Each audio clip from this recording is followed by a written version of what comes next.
Tanggal 1 Juni tahun 2009 peristiwa jatuhnya penerbangan 447 Air France. Pesawat berangkat dari Bandar Udara Internasional Rio de Janeiro tanggal 31 Mei tahun 2009 pukul 19.29 dengan jadwal kedatangan di Bandar Udara Paris pukul 11.03, tetapi keesokan harinya kontak suara dengan pesawat hilang sekitar pukul 1.35. Penerbangan 447 diawaki oleh 3 pilot, seorang kapten dan 2 perwira pertama, 3 pilot di dalamnya. Masing-masing pilot dapat beristirahat di kabin istirahat A330, yang terletak di belakang kokpit. Sesuai dengan kelaziman, Kapten Dubois mengutus salah satu kopilot untuk istirahat pertama dengan maksud mengambil istirahat kedua sendiri. Pada pukul 1.55, dia membangunkan petugas pertama Robert dan berkata, dia akan menggantikan saya. Setelah menghadiri pengarahan antara kedua kopilot, Kapten meninggalkan kokpit untuk beristirahat pada pukul 2:01.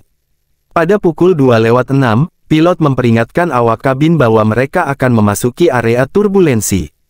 Sekitar 2 hingga 3 menit kemudian, pesawat mengalami kondisi lapisan es. Perekam suara kokpit CVR merekam suara yang mirip dengan hujan es atau graupel di bagian luar pesawat, dan kristal es mulai menumpuk di tabung pitot, yang mengukur kecepatan udara. Bonin, pilot yang terbang, membelokkan pesawat sedikit ke kiri dan menurunkan kecepatannya dari Mach 0,82 menjadi 0,80, yang merupakan kecepatan yang disarankan untuk menembus turbulensi. Sistem anti-es mesin juga dihidupkan. Ketika Robert mendengar ini, dia menyuruh Bonin untuk memberinya kendali atas pesawat.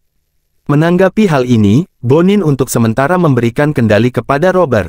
Robert mendorong tongkat sampingnya ke depan untuk mencoba mendapatkan kembali daya angkat agar pesawat keluar dari kios. Namun, pesawat itu terlalu rendah untuk pulih dari kios.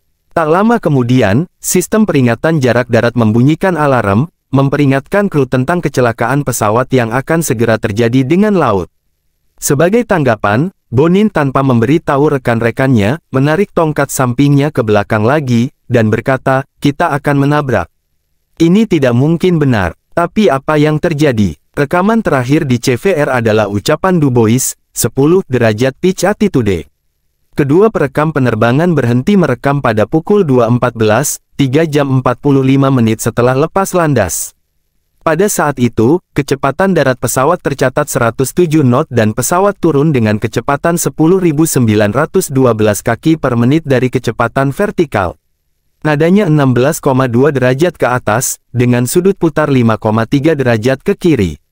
Saat turun, pesawat berbelok lebih dari 180 derajat ke kanan ke arah kompas 270 derajat. Pesawat tetap terhenti selama 3 menit 30 detik turun dari ketinggian 38.000 kaki 12.000 meter. Pesawat menghantam perut samudera terlebih dahulu dengan kecepatan 152 knot, terdiri dari komponen vertikal dan horizontal 108 knot dan 107 knot, masing-masing. Semua 228 penumpang dan awak di dalamnya tewas akibat trauma ekstrim dan pesawat hancur. Upaya pencarian terhadap korban dan bangkai pesawat ini pun dilakukan, hingga hari Minggu, tanggal 7 Juni tahun 2009, telah ditemukan 17 jenazah korban. Angkatan Laut AS mengirimkan 2 perlengkapan pelacak ke beberapa kapal Prancis guna membantu melacak kotak hitam pesawat Air France tersebut.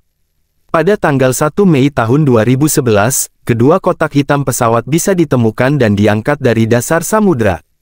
Keduanya dalam keadaan baik. Penerbangan 447 membawa 216 penumpang dan 12 kru dalam 2 kelas. Penumpang terdiri dari 1 bayi, 7 anak-anak dan 208 dewasa.